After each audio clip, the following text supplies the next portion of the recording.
राजस्थान में आगामी विधानसभा चुनाव के चलते टिकट वितरण के लिए काफी जोर तोड़ मच रही है। इस बीच जयपुर की 8 विधानसभा सीटों को लेकर भी बीजेपी की सियासत में पारा चढ़ा हुआ है। इस बार जयपुर की विधानसभा सीटों पर नए चेहरे उतारने के लिए आरएसएस ने सुझाव दिए हैं। आरएसएस का कहना है कि पिछली बार बीजेपी जयपुर से बुरी तरह हारी और केवल 3 सीटों पर ही जीत हासिल कर पाई। ऐसे में नए चेहरे को मौका मिलना चाहिए, जिसके बाद से ही बीजेपी की सियासत में हलचल मची हुई है। माना जा रहा है कि इसके चलते बीजेपी जयपुर की सीटों पर इस बार नए चेहरों पर दांव खेल सकती है।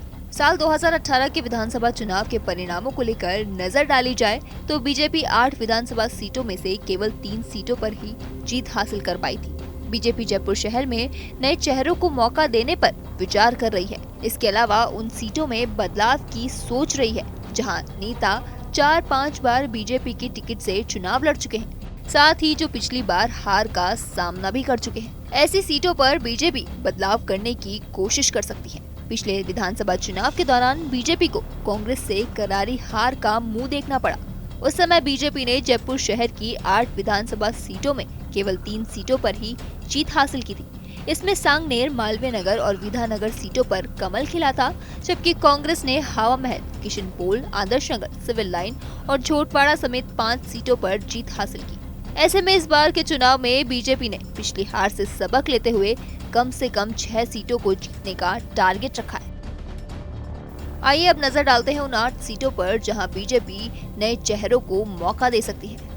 मालवीय नगर विधानसभा सीट से कालीचरण सराफ अब तक बीजेपी से 7 बार विधायक रह चुके हैं। वे नए परसिमन के बाद 2008 से मालवीय नगर विधानसभा सीट से लगातार चुनाव लड़कर जीत रहे हैं।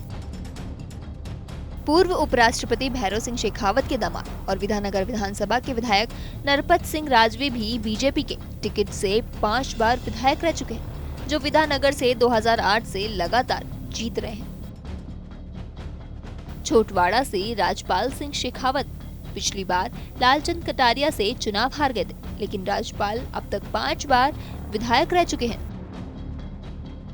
किशनपोल विधानसभा से मोहनलाल गुप्ता 2018 में अमीन कागजी से चुनाव में शिकस्त मिली, लेकिन इससे पहले वह बीजेपी की टिकट से 3 बार विधायक रह चुके हैं। सुरेंद्र पारेख जयपुर की हवा महल सीट से 2 बार के विधायक रह चुके हैं, जबकि पिछला चुनाव उन्होंने महेश जोशी से हारा था।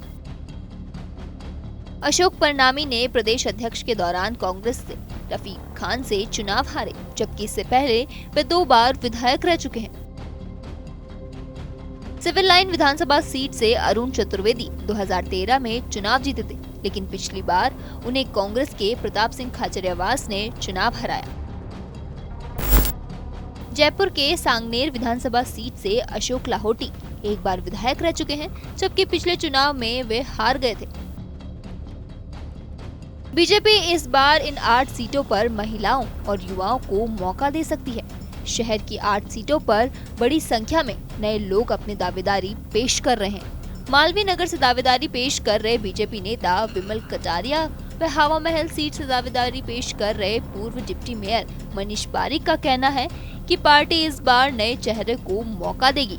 मनीष पारिक ने कहा, संगठन में लगातार जो बैठकें और चर्चाएं हो रही हैं, उनमें भी लगातार यह बात सामने आ रही है कि नए चेहरों को मौका देकर पार्टी का लाभ होगा। तो वहीं इधर माना जा रहा है कि इस बार बीजेपी आरएसएस के सुझाव को मान सकती है। अगर ऐसा होता है तो जयपुर की विधानसभा सीटों पर बड़ा बदलाव देखने को जल्द ही मिलेगा।